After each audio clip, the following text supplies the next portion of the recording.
Hello friends, PHP की playlist में आपका स्वागत है। तो जैसा कि पिछली वीडियो में हम लोगों ने देखा कि हम लोग टेबल कैसे बना सकते हैं अपना डेटाबेस में। पिछले वीडियो में हम लोगों ने डेटाबेस में टेबल बनाया, वो भी वेब पेज पे रहते हुए। ठीक है। और अगर डेटाबेस में हम लोग टेबल बनाए तो टेबल के अंदर अब हम लोग को डेटा इंसर्ट करवाना है। ठीक है। तो इस वीडियो में हम लोग देखेंगे कि हम लोग डेटाबेस के टेबल में इंसर्शन कैसे करवाएं। ठीक है। हम लोग को अब क्या करना है, अब हम लोगों को डेटा इंसर्ट करवाना है। तो हम लोग क्या कहेंगे, हम लोग एक फाइल बनाएंगे 30 insertion.php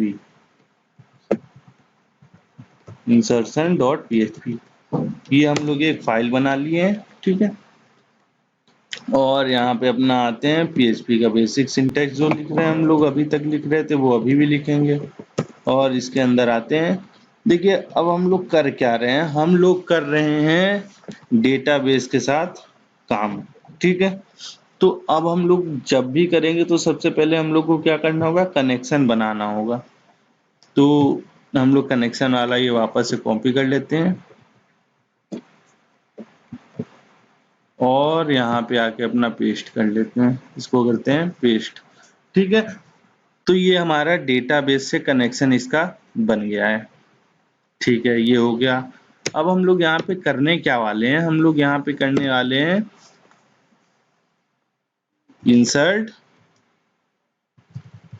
डेटा इनटू डेटाबेस। ठीक है। तो अब हम लोग ये करने वाले हैं यहाँ पे। तो देखिए हम लोग अब डेटाबेस को इंसर्ट करने वाले हैं। तो अब इंसर्ट करने के लिए हम लोग को क्या चाहिए, हम लोग को एसक्यूएल क्वेरी लिखनी पड़ेगी। ठीक है। तो हम लोग $SQL लिखते हैं और यहाँ पे हम लोग अपना क्वेरी रन करवाएंगे। ठीक है। तो क्वेरी हम लोग ऐसे नहीं लिखेंगे, हम लोग आएंगे PHP माई एडमिन में, वहां से क्वेरी बनाएंगे और तब उसको लेके जाएंगे। क्योंकि ये बेसिकली हम लोग का है सिर्फ PHP का, तो इसलिए हम लोग यहाँ पे क्वेरी पे ज़्यादा ध्यान नहीं देंगे और यहाँ पे हम लोग क्वेरी अपना PHP माई एडमिन से ही उठा के काम चलाएंगे। ठीक है। तो हम लोग यहाँ पे कर रहे हैं इंसर्ट पे क्लिक करेंगे और यहाँ पे हम लोग अपना डेटा भरेंगे। तो यहाँ पे हम लोग भर दे रहे हैं एम्प्लॉय ID 1 रख देते हैं और नेम रख देते हैं रामू। ठीक है। और मोबाइल नंबर रख देते हैं 9999888987। ठीक है, ये हमारा मोबाइल नंबर हो गया। और डेट ऑफ ज्वाइनिंग ये तो ऑटो हो जाएगा। तो अब हम लोग करते हैं यहाँ पे नेक्स्ट, गो पे करते हैं क्लिक। गो पे क्लिक करते ही ये देखिए यहाँ पे हमारा जो है इंसर्शन का एसक्यूएल क्वेरी लिख के आ गया है। मतलब जब हम लोग वहां पे इंसर्ट किए डेटा, यहाँ से जब हम लोग डेटा को इंसर्ट किए तो क्या हुआ, तो हम लोग का जो है वो एसक्यूएल क्वेरी जनरेट हुआ। कौन सा, ये वाला। ठीक है। ये एसक्यूएल क्वेरी पीछे हम लोग के जनरेट हुआ है और ये एसक्यूएल क्वेरी जनरेट होने के बाद हम लोग का डेटाबेस में गया। ठीक है।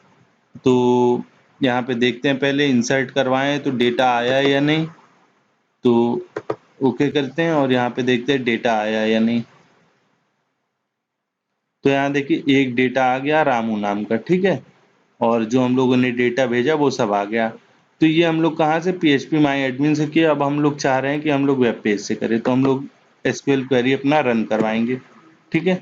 तो हम लोग यहाँ पे जो क्वेरी वहां से कॉपी किए उसको यहाँ पेस्ट कर लेते हैं। ये चलिए ठीक है, यहाँ से इसको हटाते हैं। अब सही है, सेव करते हैं। ठीक। अब हम लोग क्या कह रहे हैं, पहले हम लोग इसके आगे का काम करते हैं, उसके बाद देखते हैं क्या होगा। तो हम लोग कह रहे हैं $result इक्वल्स टू MySQLi_, क्या कर रहे हैं हम लोग, क्वेरी रन कर रहे हैं। तो हम लोग क्वेरी लिखेंगे और यहाँ पे दो पैरामीटर पास करने। पहला कौन सा होगा, पहला हम लोग का कनेक्शन होगा और दूसरा हम लोग का SQL होगा। ठीक है, तो ये 2 पैरामीटर हम लोगों को पास करने हैं। ठीक है, ये हो गया। इसके बाद हम लोग क्या चेक करेंगे, हम लोग कहेंगे इफ अगर हम लोगों का डॉलर रिजल्ट में कोई दिक्कत नहीं है, ठीक है, अगर डॉलर रिजल्ट में कोई एरर नहीं आता है, डॉलर रिजल्ट में कोई एरर नहीं आता है, तो आप क्या कर दो, तो आप इको कर दो डेटा इंसर्टेड सक्सेसफुली।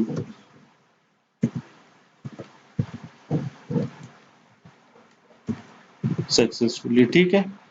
और अगर कोई एरर आता है इंसर्शन के वक्त, तो क्या करिए आप, तो हम लोगों को इको कर दीजिए, एल्स में हम लोग जाएंगे, एल्स में आप क्या करिए, एल्स में इको कर दीजिए MySQLi अंडरस्कोर एरर,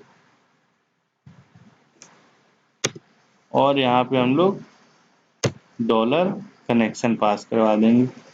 ठीक, तो ये हम लोग कर लिए अपना काम। देखिए, अब यहाँ पे जब हम लोग डेटा इंसर्ट करवा रहे हैं, ठीक है, यहाँ पे हम लोग अपना डेटाबेस सेलेक्ट कर रखे हैं कि एम्प्लॉय में जाना है। ठीक है, अब एम्प्लॉय में हम लोग डेटा इंसर्ट करवा रहे हैं एम्प्लॉय इन्फो वाले टेबल में। ठीक है, ये हम लोग का टेबल का नाम है, तो हम लोग कह रहे हैं इंसर्ट इनटू एम्प्लॉय इन्फो। ठीक है, EMP ID, EMP ID हम लोग का क्या था, प्राइमरी की था और ऑटो इंक्रीमेंट में था। ठीक है, तो हम लोग इसको यहाँ से हटा सकते हैं। ठीक है, चलिए सही है। और मोबाइल नंबर, तो यहाँ से भी हम लोग इसको हटा देते हैं। ठीक, क्यों हटा दिया उसको, क्योंकि वो हमारा पहला तो ऑटो इंक्रीमेंट में था और प्राइमरी की था, इसलिए हम लोग वहां से इसको लिखे या ना लिखे कोई मतलब नहीं, ऐसा करते हैं हम दोनों चीज लेके चलते हैं। ठीक है, सेकेंड टाइम में हम लोग यहाँ लिखेंगे 2, दूसरा डेटा इंसर्ट करवाना चाह रहे हैं, और रामू की जगह यहाँ नाम हम कुछ और लिख देते हैं, यहाँ पे हम लिख देते हैं रमेश, और यहाँ पे हम लोग मोबाइल नंबर रमेश का लिख देते हैं 9123456789। ठीक है, और यहाँ पे करंट डेट टाइम स्टैम्प, ये हम लोग का दूसरा डेटा है। ठीक है, सेव करते हैं और आते हैं अपने ब्राउजर पे और इंडेक्स ऑफ PHP TUT पे आते हैं, नीचे आते हैं और इंसर्शन वाले पे आते हैं, इंसर्शन पे, तो डेटा इंसर्टेड सक्सेसफुली, तो ये हम लोग का डेटा इंसर्ट हो गया। वापस से आते हैं PHP माई एडमिन में और इसको रिफ्रेश करके देखते हैं, तो यहाँ पे देखिए, यहाँ पे हम लोग का रमेश जो है वो आ चुका है। ठीक है, जो हम लोगों ने यहाँ पे दिया था अपने विजुअल स्टूडियो कोड में दिया था। अच्छा, अब देखिए, अब हम लोग यहाँ चाहते हैं फिर से इसी डेटा को एंटर करवाना, तो यहाँ क्या हो गया, डुप्लीकेट एंट्री की टू फॉर प्राइमरी की, तो अब देखते हैं यहाँ पे आएगा या नहीं। तो जब हम लोग यहाँ पे किए, ठीक है, जब हम लोगों ने इसको वापस से रिफ्रेश किया, मतलब हम लोगों ने वापस से डेटा को, उसी डेटा को भरना चाहा, तो यहाँ पे एक एरर आ गया है कि हम लोगों का क्या, हम लोगों ने बनाया था इसको, एम्प्लॉय आईडी को हम लोगों ने बनाया था प्राइमरी की, और प्राइमरी की का खासियत क्या है कि वो एक ही हो सकता है। ठीक है, मतलब हर डेटा का प्राइमरी की यूनिक होगा, इसलिए वो सेकंड जो है वो नहीं बन पाया है। ठीक है, सेकंड दूसरी बार नहीं बन पाया है। अब देखिए जरा, हम लोग क्या करते हैं, यहाँ पे हम लोग इसको यहाँ पे कर देते हैं 3। ठीक, सेव करते हैं, वापस से आते हैं और इसको रिफ्रेश करते हैं, तो यहाँ देखिए डेटा इंसर्टेड सक्सेसफुली, यहाँ आते हैं, रिफ्रेश करते हैं, रिफ्रेश किए, यहाँ देखिए 3 नाम से आ गया, हमारा सेम डेटा आ गया है। ठीक है, तो हम लोग क्या कह रहे हैं, हम लोग कह रहे हैं कि हमारा जो प्राइमरी की होगा वो कभी भी रिपीट नहीं होगा, यहाँ पे मैं ये बोलना चाहता हूँ। ठीक है, डेटा रिपीट हो सकता है लेकिन प्राइमरी की हमारा कभी भी रिपीट नहीं होगा। चलिए ठीक है, अब हम लोग क्या कह रहे हैं, अब हम लोग कह रहे हैं कि यहाँ पे हम बोले थे कि इसको हटा देंगे। ठीक है, EMP ID को हम हटा देते हैं, और यहाँ से हम लोग इस चीज़ को भी हटा देते हैं, जो हम लोग ये MPID पास कर रहे हैं इसको हटा देते हैं, सेव करते हैं। और यहाँ पे हम लोग नाम चलिए एक चेंज कर देते हैं, रमेश की जगह हम लोग लिख देते हैं मुकेश। ठीक है, मुकेश लिख देते हैं और इसका नंबर भी थोड़ा चेंज कर देते हैं, मुकेश भाई साहब में लिख देते हैं 779। ठीक है, और सेव करते हैं और यहाँ पे आते हैं, वापस से रिफ्रेश मारते हैं। तो रिफ्रेश मारते ही आया डेटा इंसर्टेड सक्सेसफुली, फिर से रिफ्रेश मारते हैं तो फिर से आया डेटा इंसर्टेड सक्सेसफुली। यहाँ आते हैं, रिफ्रेश करते हैं इसको, रिफ्रेश करते ही देखिए मुकेश नाम का 2 डेटा आ गया, क्योंकि हम लोगों ने यहाँ पे 2 बार रिफ्रेश किया था। ठीक है, तो यहाँ पे 2 डेटा आ गया।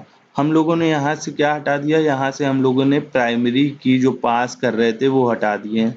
तो यहाँ पे वो ऑटो इंक्रीमेंट पे लगा था, इसलिए हम लोग का जो है वो इंक्रीमेंट बाय 1 होता चला जा रहा है। ठीक है, अब हम लोग यहाँ पे मुकेश की जगह लिख देते हैं राकेश, राकेश लिख देते हैं और मोबाइल नंबर इसका लिख देते हैं 000। ठीक है, सेव करते हैं और वापस से आते हैं, रिलोड करते हैं। पहले रिफ्रेश करेंगे, डेटा इंसर्ट हो चुका है, रिलोड करते हैं, रिलोड हो रहा है। तो यहाँ देखिए 6th हमारा राकेश आ चुका है।